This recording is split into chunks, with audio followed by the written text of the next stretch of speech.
People are overcomplicating this Deebo Samuel situation, and as they do so, they're missing the main point, which is that Ricky Pearsall is an upgrade over Deebo Samuel.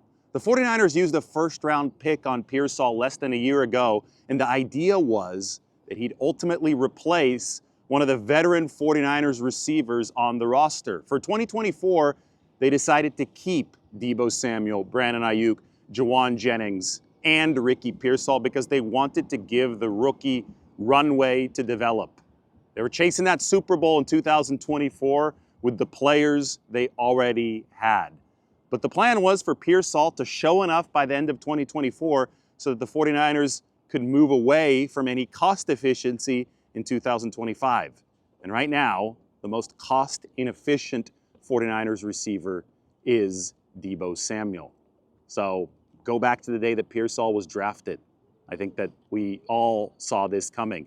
But we need to talk about how well Pearsall finished the 2024 season. The final 2 games, 18 targets, 14 catches, 210 yards, 2 touchdowns. He went off to close the season, and most importantly, he showed the chemistry with Brock Purdy that the 49ers needed to see. They want to build a robust receiving room around Purdy, one that is tailor-made to fit the quarterback in whom they're about to invest a record amount of money. Deebo Samuel, well, that's a relic of the Jimmy Garoppolo era. In 2021, Deebo Samuel was the perfect weapon for the 49ers offense. They needed a running back, and they also needed somebody to pair well with Jimmy's very quick release. And Deebo was one of the best players in football. Hot commodity after that season. It obviously led to the contract drama and then the new deal entering 2022. And Deebo was productive, especially over 2022 and 2023. Nowhere near as productive as 2021, but it was a solid weapon for the transition into the Brock Purdy era. But Purdy has pushed the ball further and further downfield as he's become more comfortable and settled as the 49ers quarterback. And as that's happened, the 49ers have also seen a regression from their receivers, especially due to injury in 2024, in terms of separation downfield. So that's made life difficult for Purdy. He still put up good numbers, but 2024 was very constrained by the fact that the 49ers ranked dead last in average separation at the time of catch or incompletion. So that's why Ricky Pearsall's here. He's a separator. That's why they re-signed Brandon Ayuk. He's a separator. Deebo Samuel is a bulldozer. He's no more as a bulldozer than as a separator. And that's why they don't view Deebo Samuel as an integral part of this team's pass-catching machinery. Ricky Pearsall, though, I mean, remember the one-handed catch against Detroit? He separated to get to the sideline on that play. He has the body control and the nuanced moves to be able to generate space on the field. And the fact that Ricky did what he did this past year, despite getting shot at the end of October, and the bullet went through and through into his chest, out near his armpit, the fact that he was able to get back out onto an NFL field, the fact that he overcame other injuries, which were pre-existing injuries before that shooting, to come out and produce as a rookie. I mean, there's so much on these guys' plate. There's a reason why the 49ers kept all their receivers despite drafting Pearsall in the first round for 2024, because they knew that this would be a steep learning curve. All they wanted was to see something, enough from Ricky Pearsall to give them confidence moving forward by the end of 2024. And they didn't think that that was going to happen.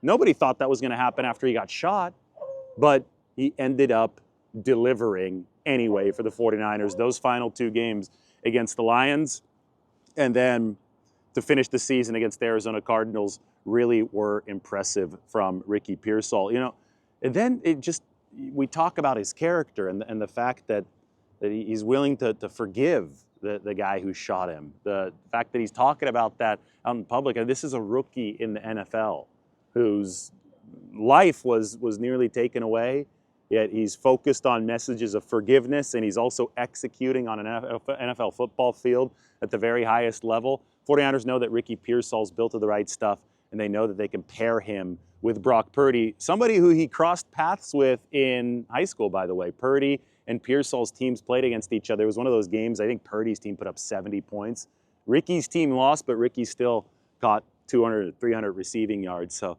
maybe it was all foreshadowed back then.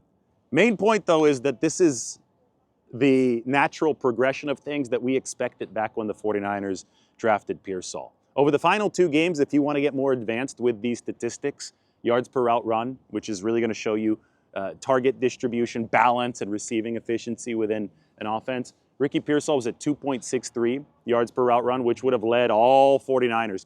George Kittle had an amazing year, led the way at 2.62, and that was a top 5 NFL number. So 2.63 over small sample, final 2 games, just gives you an idea of how the 49ers envision the Pearsall fit within the offense. They need a more X-type receiver, and I'm not saying Pearsall's a pure X. I think, Pearsall's, he's the ultimate versatile receiver. He could play the X, he could play the F, and obviously Deebo Samuel's been playing the Z, but they're moving more toward the separators, more toward the Ayuk and the Jennings types, and I think that Pearsall fits into that well. You saw it with the route tree that he showed, went all over the field. I think Brock Purdy even missed Ricky on a deep shot at some point in this season that Ricky had developed separation on. I mean, the guy's fast. We saw the speed at Arizona State. We saw the speed at Florida. We've seen the toughness now for Ricky Pearsall, both on and off the field, but he made many contested catches as well. One-handed grab at Florida was a national highlight.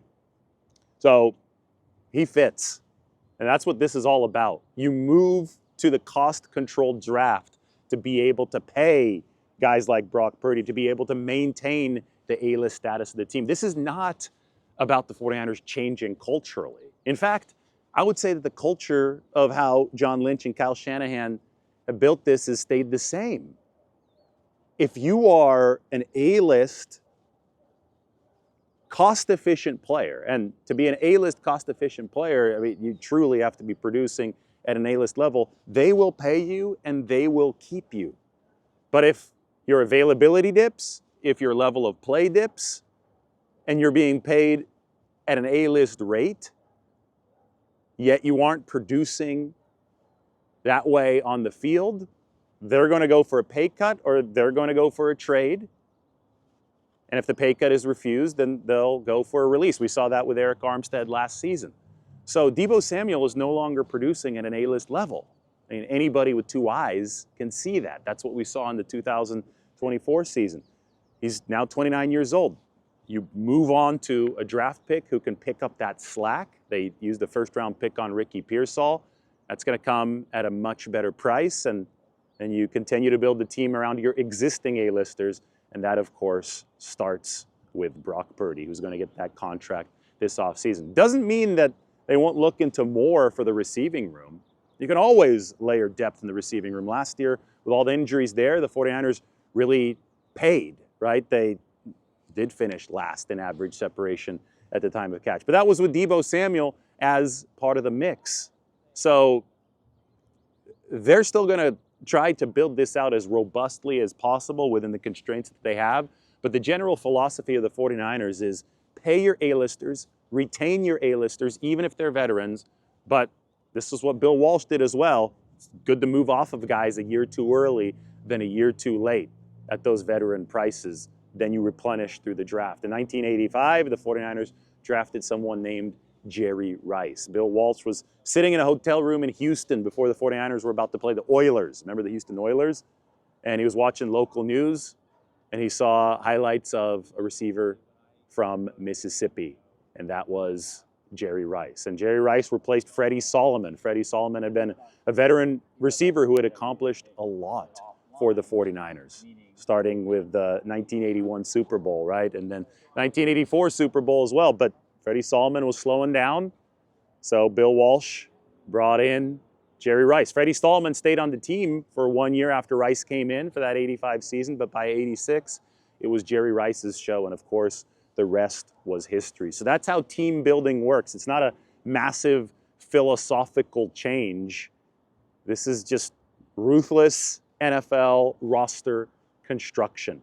49ers have done it in the past, and it's obvious that Kyle Shanahan and John Lynch are interested in doing that in the future. And one final point, because this is there's a lot of misunderstanding about this situation. Salary cap's not going to stop the 49ers from trading Deebo Samuel. A lack of offers might, But there reportedly is interest in him. And if the 49ers get a decent offer for Deebo, they can trade him, and they have enough money on the salary cap to absorb the $31 million dead cap hit this year. Because you're going to pay that anyway. You don't need to stave it off, though, if you've got money and draft picks coming in. So that's how the 49ers are going to try to operate. Deebo Samuel wants a new contract. 49ers aren't willing to give a big new contract to him on this lame duck year. So the natural course of action is for Deebo Samuel to look for a new spot. And for the 49ers trying to build robust machinery around Brock Purdy, well, that's why Ricky Pearsall was chosen. Ricky Pearsall has grown into that role. That is the news here. That should be the focus here. Ricky Pearsall is an upgrade over Deebo Samuel.